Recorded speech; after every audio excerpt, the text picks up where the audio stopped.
హరి ఓం. శరవణభవ ఆలయంలోని శ్రీ సుబ్రహ్మణ్య స్వామిని మనం ఈరోజు దర్శించుకుందాం. ఈ దేవాలయం తురక ఎంజాల్ గ్రామం, రంగారెడ్డి జిల్లాలో ఉంటుంది. ఎల్బీనగర్ నుండి సుమారుగా 12 కిలోమీటర్ల దూరంలో ఉన్నదే ఈ దేవాలయం. ముందుగా మనం శ్రీ వరసిద్ధ వినాయక స్వామిని దర్శించుకుందాం. ఈ స్వామి యొక్క పీఠం త్రికోణాకారంలో ఉంటుంది. అదే ప్రాంగణంలో ఇప్పుడు అంగారక ఆలయంలోని శ్రీ ప్రత్యంగరి పరమేశ్వరి మాత యొక్క దర్శనం మనం చేసుకుందాం. అమ్మవారి ముందు యాగశాల ఉంటుంది. ఎప్పుడు అక్కడ హోమాలు జరుగుతూ ఉంటాయి. అమ్మవారి యొక్క ఆలయం పక్కనే శివాలయం కూడా ఉంటుంది. అక్కడ కూడా మీరు దర్శనం చేసుకోవచ్చు. ఇప్పుడు మీరు చూసినటువంటిది ఆ సుబ్రహ్మణ్య స్వామి యొక్క ప్రధాన దేవాలయం. మనం ఏ దేవాలయాన్ని సందర్శించినా ఆ యొక్క ఆలయానికి ఎదురుగా మనం ధ్వజస్తంభం చూస్తూ ఉంటాం. కానీ ఈ యొక్క దేవాలయంలో శ్రీ సుబ్రహ్మణ్య స్వామి యొక్క ఆయుధమైనటువంటి శ్రీ వేలాయుధాన్ని ధ్వజస్తంభం యొక్క స్థలంలో ప్రతిష్ఠించారు. ఇప్పుడు మనం ప్రధాన ఆలయ ప్రాంగణంలో ఉన్నాం. చూడడానికి చిన్న ఆలయం, కానీ విశాలవంతమైన ప్రాంగణం.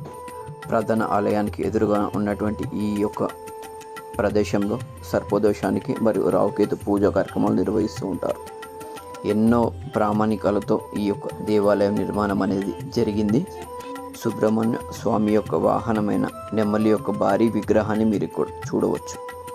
ఇప్పుడు మీరు ఆ నెమలి వాహనుడైన శ్రీ సుందర రూపమైన సుబ్రహ్మణ్య స్వామిని మీరు దర్శించుకోండి.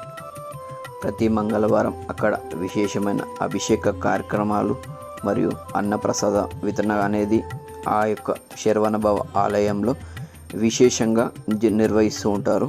ఈ యొక్క కార్యక్రమానికి జంట నగరాల నుంచి భక్తులు అధిక సంఖ్యలో వస్తూ ఉంటారు.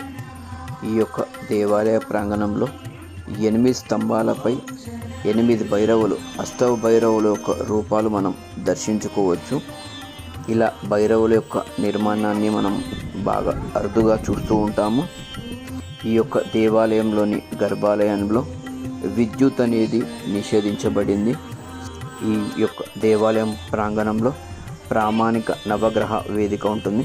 అక్కడ మీరు నవగ్రహాలను దర్శించుకొని పూజించుకోవచ్చు. అంతేకాకుండా ఈ యొక్క దేవాలయ ప్రాంగణంలో గోవర్ధనంగా పిలువబడే గోశాల ఉన్నది. హిందూ దేవాలయకి ఏర్పాటు చేసినటువంటి ఈ ఛానల్ని మీరు సపోర్ట్ చేయాలని కోరుకుంటూ, హిందువుగా జీవించు, హిందువునని గర్వించు. జై శ్రీరామ్.